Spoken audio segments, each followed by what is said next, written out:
नमस्कार दोस्तों। आज हम हिमाचल प्रदेश की एक ऐसी फसल को डिस्कस करने जा रहे हैं जो कभी नशा माना गया और कभी अपराध, और अब सरकार इसे ग्रीन गोल्ड के नाम से पुकार रही है। Hello and welcome to civil step. मेरा नाम नवनीत है और आज हम डिस्कस करने जा रहे हैं green gold policy of Himachal Pradesh. तो आखिर ये वीड क्या है?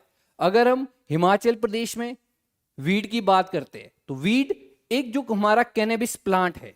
कैनेबिस प्लांट एक ट्री प्लांट की फैमिली है, और जिसमें कि अगर हम हेम्प को देखते हैं, हेम्प में टीएचसी लेवल लेस देन 0.3% होता है, और जो हमारा मैरिजुआना प्लांट है, मैरिजुआना प्लांट में हाई टीएचसी लेवल रहता है।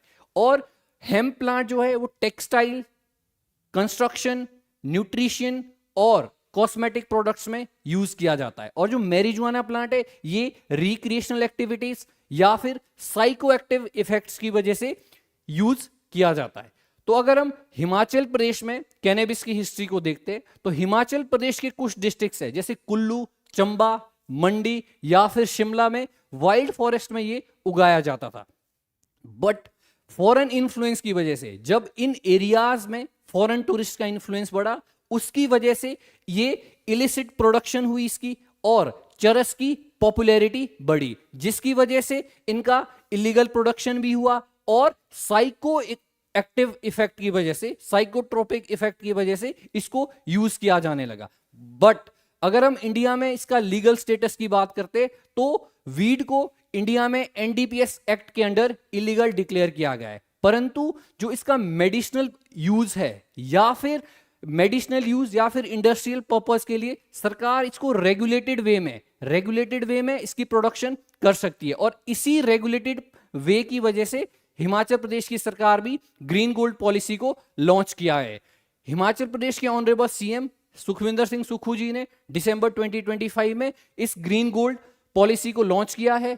इसके अंडर अगर हम देखते हैं हिमाचल प्रदेश के फार्मर्स के लिए एक बिग डील्स की तरह क्यों देखा जा रहा है। सबसे पहली बात है, इस हेम्प की वजह से हम डिफरेंट प्रोडक्ट्स बना सकते हैं, टेक्सटाइल्स बना सकते हैं, ठीक है, टेक्सटाइल इंडस्ट्री में हम यूज कर सकते हैं, या फिर इसको हम एज अ न्यूट्रिशियस प्रोडक्ट की तरह भी यूज कर सकते हैं। हेम्प क्रीट बना सकते हैं जिससे हम घर बना सकते हैं, या फिर अगर हम हेम्प की बात करें ये एक लो सर्वाइवर क्रॉप है, या फिर लो वाटर क्रॉप बोल सकते हैं हम इसको, या फास्ट ग्रोथ के लिए क्लाइमेट रेजिलिएंट क्रॉप है, ठीक है। अगर हम हिमाचल में बात करते हैं, डिफरेंट स्टार्टअप्स अभी डिफरेंट प्रोडक्ट्स बना रहे हैं। अगर हम सोलन में एक स्टार्टअप है जो हेम्प सीड प्रोडक्ट्स बना रहा है और इसी से सैनिटरी पैड्स भी बना रहा है। बट अगर हम रेगुलेटरी चैलेंजेस देखते हैं हिमाचल के रिस्पेक्ट में, रेगुलेटरी चैलेंजेस क्या है? सबसे बड़ा चैलेंज है लाइसेंसिंग का। जो टीएचसी लेवल है उस टीएचसी लेवल को कंट्रोल करना इन परमिटेड वे में सबसे बड़ा चैलेंज ये होगा। सेकंड, एनफोर्स करना और मार्केट को एक्सप्लोर करना, ठीक है। ये सारे चैलेंजेस है हमारे पास। और फ्यूचर की बात करें तो ग्रीन जॉब्स को क्रिएट करना एग्रीकल्चर के लिए हेल्पफुल रहेगा। हम 2030 तक एक हेम्प लीडर भी बन सकते हैं। और जो हिमाचल प्रदेश की इकोनॉमी है, और अगर हम रिसेंट चेंजेस देखते हैं क्लाइमेटिक कंडीशंस में, जो एप्पल की इकोनॉमी है वो भी हिमाचल की खराब हो रही है because of change in climate. उसी के लिए हम एक ऑल्टरनेट बन सकता है हेम्प इंडस्ट्री, जिससे किसानों को एक ऑल्टरनेट इनकम भी जनरेट होगी और हमारी स्टेट की इकोनॉमी भी डबल हो सकती है।